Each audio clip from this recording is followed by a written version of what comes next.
안녕하세요, 풋볼 포레스트입니다. 바로 오늘 있었던 경기죠. 토트넘 하스퍼가 오늘 새벽에 있었던 UEFA 챔피언스리그 경기에서 파리 생제르맹이라는 강력한 팀을 상대로 어려운 경기를 치렀고, 토트넘 하스퍼는 전반전까지는 그래도 굉장히 잘 버텨내면서 파리 생제르맹을 상대로 리드를 잡기도 하는 등 선전을 펼쳤지만, 결국 토트넘 하스퍼는 수비적인 부분에 있어서 무너져 내리면서 5골을 실점하는 대량 실점과 함께 파리 생제르맹에게 참패를 당했고, 이번 경기 패배로 인해 토트넘 하스퍼는 최근 코펜하겐전 승리를 제외하면 5경기 동안 무승의 부진에 빠지면서, 이에 많은 토트넘 하스퍼 팬들이 이번 경기 패배에 대해 상당히 불만에 찬 목소리들을 내고 있습니다.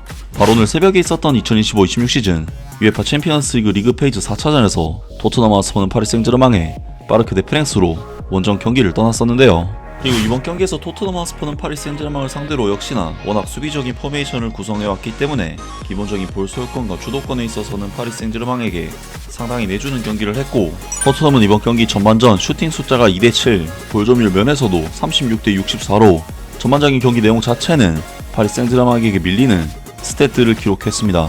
하지만 이번 경기에서 토트넘 하스퍼는 정말 너무나도 빡빡한 3센터백과 3미드필더를 구성을 해서 중원을 두텁게 했기 때문에 파리 생제르맹으로서는 토트넘의 진영에서 볼 소유 시간이 길었음에도 불구하고 좁은 중앙으로 비집고 들어갈 틈이 아예 없었고, 애초에 파리 생제르맹의 팀 스타일 자체가 다이렉트한 스타일이 아닌 짧은 패스워크로 만들어가는 공격을 구사하기 때문에 사실상 포화 상태나 다름없는 토트넘 하스퍼의 중원을 비집고 들어가는 것은 물리적으로 힘들었다고 볼 수가 있겠습니다. 때문에 파리 생제르맹은 측면으로 볼을 연결시켜서 공격을 노리는 패턴이 몇 차례 나왔지만, 토트넘 하스퍼는 3미드필더 중 측면에 위치한 미드필더들까지 적극적으로 수비 커버에 나서서 정말 철저하게 수비적으로 신경쓰는 모습을 보여줬고, 파리 생제르맹은 계속해서 공격에서 제대로 된 마무리를 짓고 내려온다거나 하는 것이 아닌 볼을 빼앗겨서 턴오버를 당한 뒤 역습으로 넘어가는 상황이 많았기 때문에 전반전 경기 내용은 토트넘 하스퍼의 토마스 프랭크 감독이 의도한 대로 완전히 흘러갔다고 볼 수가 있겠습니다.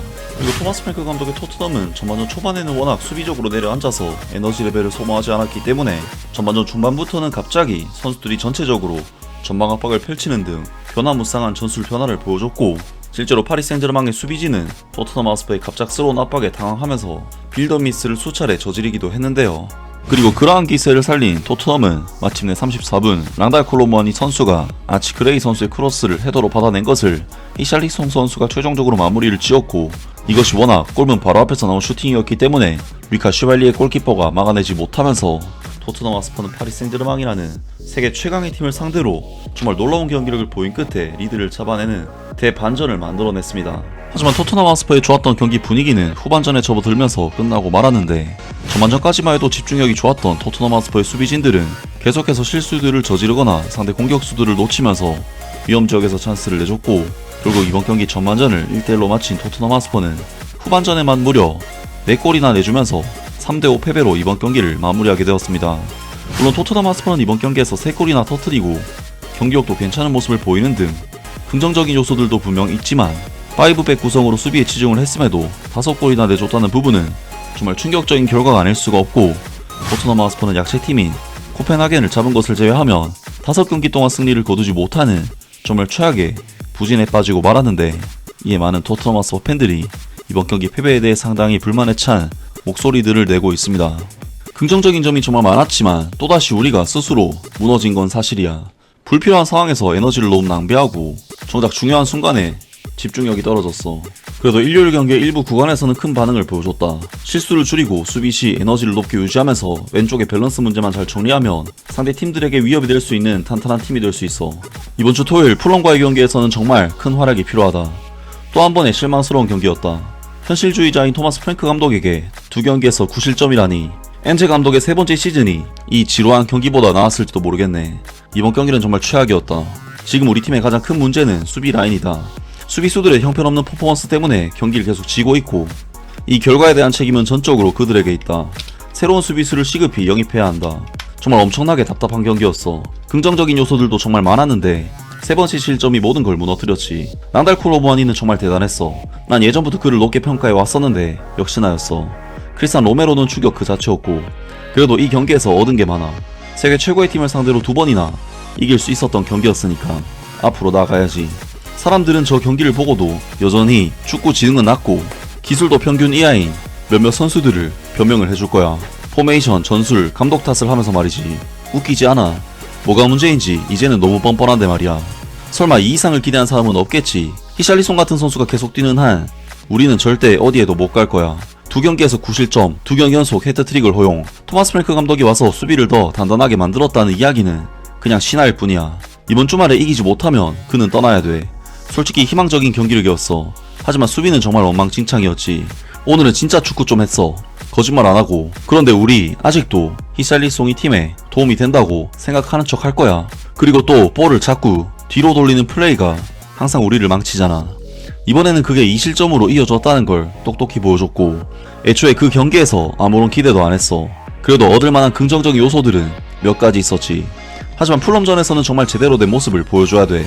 안살 원정 경기 이후로 본 것 중 최악의 수비 퍼포먼스일지도 모르겠어. 토마스 프랭크 감독은 수비를 단단히 다지는 데 집착하고 있지만 지난 2경기에서 9골이나 실점했어. 우리가 공격을 좀 더 잘했더라면 수비에 그렇게 부담이 쏠리지 않았을 거야. 이제는 그게 좋은 경기였던 척을 해야 하나봐. 사실 아스날전이 너무 최악이었기 때문에 뭐든지 그보다 나아 보일 뿐이야. 5골이나 내줬고 또 한 명의 선수가 해트트릭을 기록했어. 이제 슬슬 지겹다. 매번 수비할 때마다 수비가 5명이나 있는데도 결국에는 5골이나 내줬어. 진짜 인상적이야. 우리는 기술적으로 그 팀에서 빌려온 선수가 골 넣어주는 것에 의존해야 했어. 토트넘은 진짜 쓸모없는 팀이야. 투지는 좋았지만 또 한 번의 엉망진창 결과 보는 게 민망할 정도로 형편없었지만 공격에서는 뭔가 가능성을 조금은 보여줬어.